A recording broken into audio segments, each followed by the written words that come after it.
Hello बंधुगण welcome back to future fabric. आज के आमी सकाल सकाल रेडी हुए बेर हुए गेছি অফিস যাওয়ার জন্য। অ্যাকচুয়ালি আমি একটু তাড়াহুড়ার মধ্যেই ছিলাম, সেজন্য আর ইন্ট্রোটা বাড়িতে শুট করতে পারিনি। আর আজকে ব্লগ বানানোর একটা মেইন উদ্দেশ্য হচ্ছে কি আজকে বিকেলবেলা কিছু স্পেশাল প্ল্যানও আছে আমার, সেজন্য আমি ব্লগটা বানাচ্ছি। আর এখন ফাইনালি আমি অফিস পৌঁছেও গেছি। এসেই প্রথম দেখছি আজকে তেমন কেউই সকাল সকাল আসেনি, শুধু মীনাক্ষী দি আর আমি একটু ফার্স্ট ছিলাম। আর বাইরে আমি অরিন্দমকে দেখেছিলাম ব্যাস। তো মীনাক্ষী দি আর আমি আজকে ফার্স্ট। আর এই যে হঠাৎ করে দেখছি কি ওনার আগমন হয়েছে। উনি বাড়িতে গিয়েছিল বাট ওনারা থাকতে পারেনি ওইখানে বেশি সময় আমাদেরকে ছেড়ে, তারপর চলে এসেছে দৌড়ে। আর এসেই দেখো ড্রামা কুইন আমাদের ড্রামা শুরু করে দিয়েছে।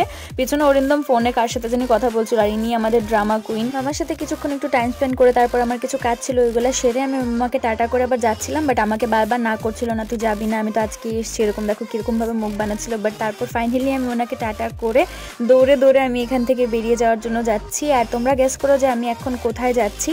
তোমরা গ্যাস করার আগে আমি তোমাদেরকে বলে দিচ্ছি আমি যাচ্ছি হচ্ছে মন্দিরে।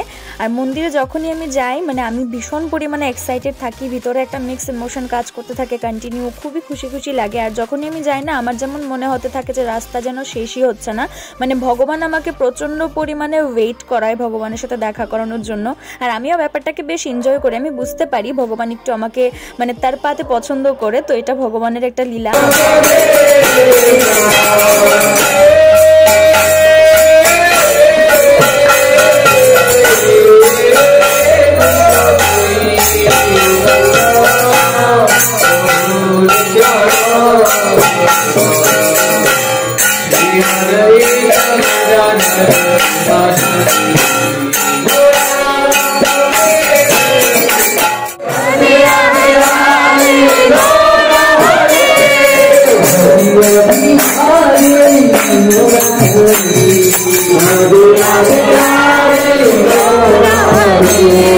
এখন চলছে মন্দির পরিক্রমা, আর ভক্তর সঙ্গে মন্দির পরিক্রমার একটা অন্য লেভেলের শান্তি আছে, মানে এটা সত্যি ভাষায় প্রকাশ করা যাবে না। আর ইনি যিনি দেখতে পাচ্ছ উনি হচ্ছে আমাদের পূজারী প্রভু। আর আমি এখানে তোমাদের একটু রাধা মাধবের দর্শনও দিয়ে দিলাম। রাধা মাধবকে মানে যত দেখি ততই যেমন মন ভরে না।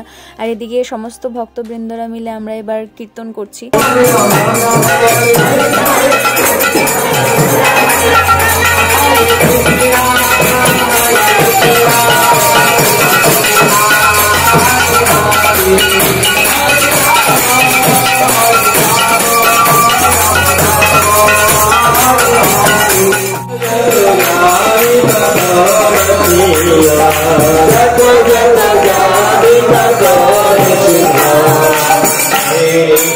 সবসময় আমি কেন জানি না মানে নৃসিংহ আরতির মধ্যে একদম ডুবে যায়, হারিয়ে যায়, আমার এরকমটাই মনে হয়। আর নৃসিংহ ভগবান আমাদের সকলের প্রোটেক্টর, আমি তো নিজেকে অনেকটাই ব্লেসড মনে করি।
অনেকক্ষণ বসে কীর্তন করার পর আমি আর শ্রেয়া বেরিয়ে গেছি। আমরা প্ল্যান করেছিলাম যে আজকে একটু পুকুর পাড় গিয়ে বসবো, কারণ অনেকটা সময় ধরে আমি আরও গিয়ে পুকুর পাড় বসি না, তো সেই জন্য আমরা কথা বলতে বলতে পুকুর পাড়ের দিকে এগিয়ে এগিয়ে যাচ্ছি। আর আমাদের এখন এরকম হয়ে গেছে, কথা শুরু করলে আর আমরা থামতেই চাই না, আমাদের মনে হয় যত বেশি সময় কাটাই ততটাই যেন কম।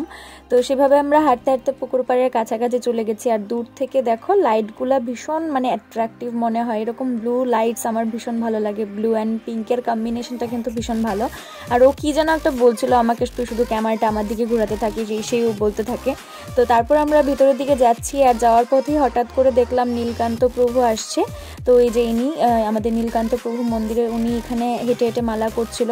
আর এই সাইডটার মধ্যে অনেক সময় অনেকজনই এরকম, অনেক প্রভুরা মাতাজিরা সবাই এসে একটা রাউন্ড মারতে মারতে এখানে মালা করে। আর আমি এখানে একটা দোলনা পেয়ে বসে গেছি দোলার জন্য। আর ও কি করছে দেখো, ব্যাগটাকে দোলাচ্ছে। ও বলছে যে আমি যদি বসি তাহলে এখন দোলনাটা ভেঙে পড়েই যাবে। আমি বলছি ঠিক আছে, তুই হাতি, তোকে বসতে হবে না, আমিই দুলছি, আমি তো অ্যাটলিস্ট হাতি নই। তো সেই জন্য এবার আমরা এখানে বসে আবার দূর থেকে দেখলাম একটা ছোট্ট বেবি আসছে। বাচ্চাটা জুতো পরে আসছিল, ভীষণ কিউট লাগছিল, ওর ভীষণ আদরও বুঝো, ওকে যেভাবে ডাকছিলাম উত্তরও দিচ্ছিল, আত্মা করে দাও, সত্যি অনেকটা বেশি কিউট ছিল। মানে ও হাত দেখাচ্ছিল কি করে, ওকে ছেড়ে যেতে ইচ্ছে করছিল না এখান থেকে। আমার তো বাচ্চা দেখলে মানে আমি পাগলই হয়ে যাই, মনে হয় ওকে বাড়িতে নিয়ে যায় ব্যাগে করে। আমি এটাই বলছিলাম যে আমার খুব ইচ্ছে করছিল বেবিটাকে বাড়িতে নিয়ে যাওয়ার জন্য, বাট এটা তো পসিবল না অন্য কারোর বেবি। বাট আমি যখনই দেখি না আমার ভীষণ কিউট লাগে, আর ও খুব কিউট করে টাটা দিচ্ছিল আমাদেরকে। মানে কিছু কিছু বেবি আছে যারা মানে খুব ফ্রেন্ডলি হয় আর মানে খুব মায়া লাগিয়ে দেয়, এরকম টাইপ লাগে। তো আমরা সেটাই ডিসকাস করতে করতে সামনের দিকে এগিয়ে এগিয়ে যাচ্ছিলাম। আর তারপর হঠাৎ করে না আমাদের দুজনের মাথার মধ্যে আর আমার এই ব্লগটার মধ্যে আমি কেন জানি না আমি 3 বার এডিট করেছি, 3 বারই কপিরাইট লাগছে। আমি এখনো পর্যন্ত বুঝতেই পারছি না যে এই ব্লগটার মধ্যে কেন এতবার মানে কপিরাইট লাগছে। তারপর আমি এডিট করেই যাচ্ছি, আর সেই সময়টার মধ্যে আমরা অনেক কথা ডিসকাস করতে করতে সামনের দিকে এগোচ্ছিলাম। আর তখন মনে হলো হঠাৎ করে এখানে আমরা আগেও অনেক সিনেমেটিক শট নিতাম, তো এখন অনেকটা সময় ধরে নেওয়া হয় না, যদিও এটা কোনো সিনেমেটিক শট তো নয় একদমই, বাট তারপর আমরা একটু একটু চেষ্টা করি একটু ভিডিওস বানাই।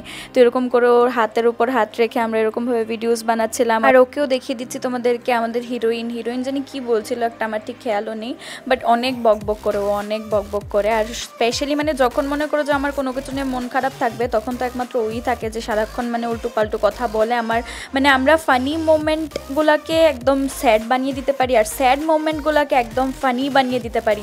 আমাদের জীবনে 12টা বাজিয়ে বসে আছি, বাট স্টিল আমরা মজা করতে থাকি। আর এখানে ব্লু লাইটসটার মধ্যে এসে বলছিলাম যে শনি দেবতা আছে, আমাদের উপর দৃষ্টি রেখে বসে আছে, না এখান থেকে বেরোতে হবে। তো তারপর আমরা এখান থেকে গল্পগুজব করে কিছুক্ষণ দাঁড়িয়ে বেরিয়ে গেছি। আর ও শুধু মানে কন্টিনিউয়াস না, ও শুধু আমার শ্বশুরকে নিয়ে বলতে থাকে, যদিও আমার কোনো শ্বশুর টশুর নেই, বাট তারপরেও ও শুধু বলতে থাকে তোর শ্বশুর তোর শ্বশুর। তো আমি বলছিলাম যেদিন ওই লোকটা আসবে সেদিন ওনাকে সামনাসামনি তুই বলে দিস যে আমি আপনার কথা বলে বলে ওকে অনেক জ্বালিয়েছি। ওইটার মধ্যে কোনো ডাউট নেই। 1 লাখ ফেরি করতেছে, আমি কিন্তু তার কোনো ফেরি শুনি না, আমি তো 1 লাখ ফেরি করি, আমি তো পাগল।